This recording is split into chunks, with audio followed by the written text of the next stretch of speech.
Durante los últimos 500 millones de años, algo tan simple como un salto involuntario ante un ruido se transformó en una emoción compleja, capaz de mover civilizaciones, derrocar gobiernos y moldear la cultura humana.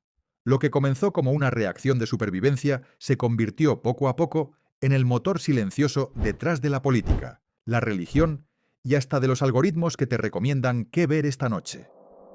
El miedo es contagioso, es hereditario en ciertos contextos, y a pesar de ser desagradable, es adictivo. Lo buscamos en películas, videojuegos y montañas rusas como si quisiéramos domesticarlo, aunque en realidad él siempre nos ha domesticado a nosotros. Y sin embargo, tras milenios de evolución, pareciera que el miedo se ha vuelto más escurridizo.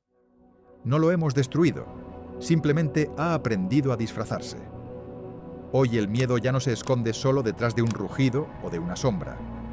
Se camufla detrás de una notificación, un titular alarmante o el silencio incómodo antes de una respuesta que nunca llega. Dicen que la humanidad conquistó el miedo, pero eso es una mentira hermosa. A partir de 2019, los trastornos de ansiedad se dispararon más de un 50%. Cada año nacen nuevas fobias y las viejas se reciclan en formas más sofisticadas. Tal vez no hemos vencido el miedo. Tal vez solo lo hemos actualizado, igual que hacemos con nuestras aplicaciones. Porque el miedo evoluciona con nosotros. Cambia de forma, muta, se infiltra en cada etapa de la civilización, desde las cavernas hasta la inteligencia artificial. Ha pasado de la biología a la cultura, de la religión a la ciencia, del fuego al feed de redes sociales. Y tal vez sea la única fuerza que jamás podremos controlar del todo. Pero aquí viene el verdadero experimento. ¿Y si en lugar de desaparecer, el miedo se está haciendo más fuerte? ¿Cómo podríamos medirlo?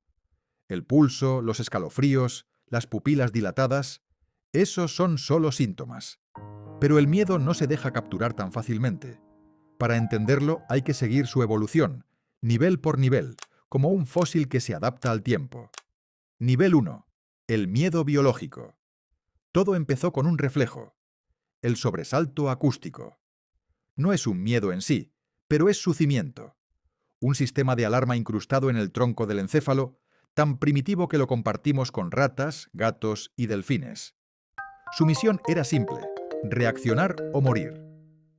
Pero cuando este reflejo se conectó con las regiones superiores del cerebro, nació algo más complejo: la percepción.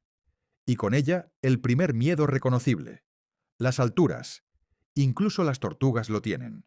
En los humanos aparece antes de aprender a hablar. Un bebé ante una ilusión de caída se detiene. No sabe qué pasa, pero su cuerpo ya lo sabe. Es la anticipación. Y ese fue el salto evolutivo más grande en la historia del miedo. Pasamos de reaccionar a imaginar. El miedo dejó de ser una chispa momentánea para convertirse en una presencia constante.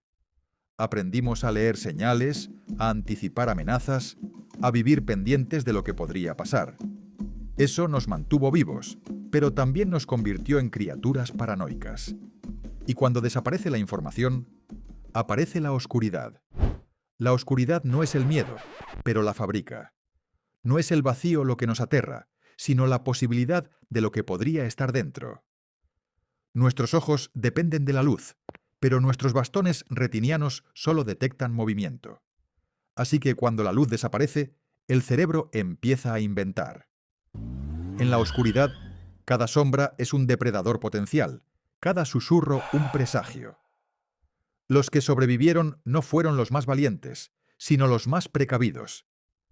Aquellos que imaginaron el peligro donde no lo había, vivieron lo suficiente para reproducirse. Y así el miedo encontró su hábitat perfecto: la ambigüedad. Y lo peligroso de la ambigüedad es que está en todas partes. Nivel 2. El miedo social. Aquí el miedo dejó de ser un reflejo biológico y se volvió una herramienta cultural. Nació con la convivencia, con los grupos, con los primeros pueblos que compartieron enfermedades, rumores y supersticiones. El miedo a los patógenos, por ejemplo, proviene del mismo sistema que genera el asco.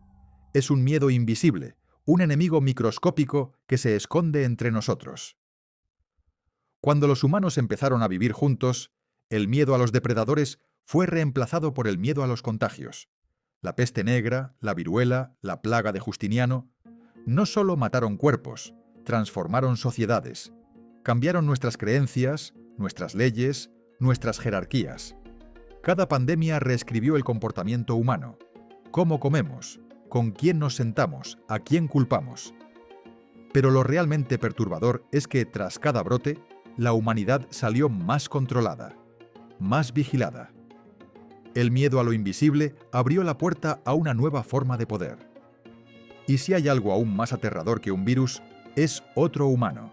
Según estudios emocionales, la imagen que más miedo provoca no es un depredador, ni la sangre ni la oscuridad. Es la de una persona furiosa.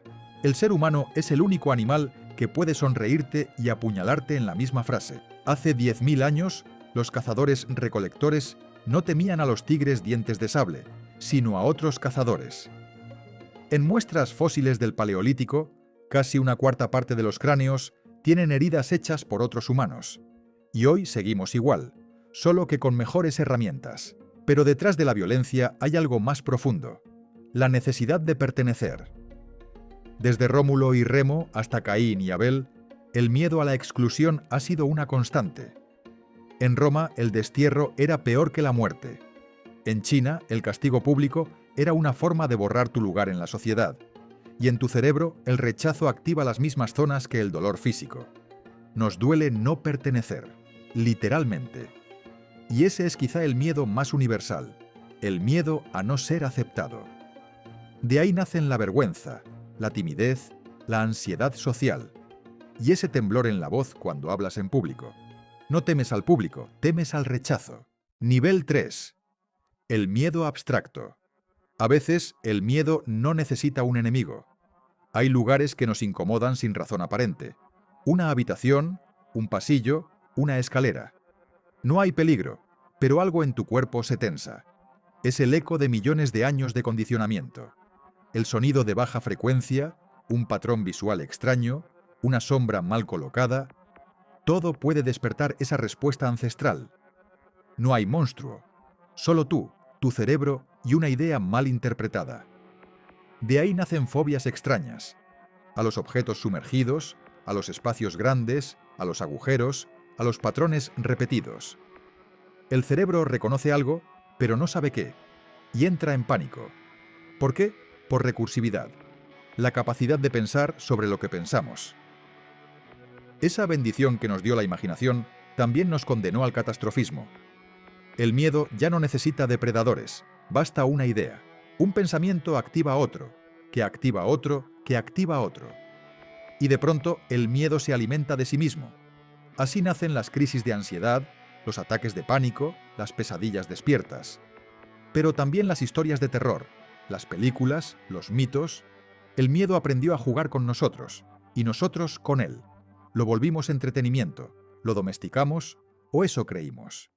Nivel 4. El miedo cultural y memético.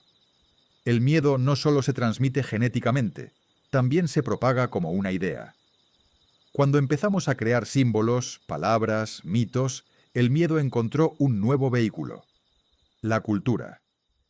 Historias como la de Sísifo o el holandés errante representan la impotencia ante lo inevitable. La caja de Pandora, la curiosidad castigada, el miedo al castigo divino, al conocimiento prohibido, al progreso. Cada mito es un fósil del miedo, y con el tiempo el miedo se volvió autosuficiente. Ya no necesitaba depredadores, ni pandemias, ni sombras. Solo necesitaba mentes dispuestas a imaginarlo. Hoy el miedo se propaga en forma de información. Las redes lo multiplican, las noticias lo amplifican, y cuanto más lo negamos, más fuerte se vuelve. Porque el miedo, igual que la vida, siempre encuentra una forma de adaptarse. Y mientras nosotros lo estudiamos, él aprende sobre nosotros. Nos conoce mejor que ningún dios o algoritmo. Es parte de nuestra biología, de nuestra historia, de nuestra identidad. Así que no hemos conquistado el miedo. Simplemente hemos aprendido a convivir con él. Y tal vez eso no sea una derrota, sino una forma más inteligente de sobrevivir. porque al final lo que nos asusta es también lo que nos mantiene vivos. El miedo nos enseñó a prever, a imaginar, a protegernos, a crear. Nos hizo humanos. Y aunque evolucione, aunque cambie de forma y se oculte detrás de pantallas o recuerdos, siempre seguirá ahí, observándonos desde el rincón oscuro de nuestra mente. Esto fue el laboratorio de Darwin, donde diseccionamos la naturaleza humana una emoción a la vez. Gracias por mirar y recuerda, si no sientes miedo de vez en cuando, tal vez no estés prestando atención.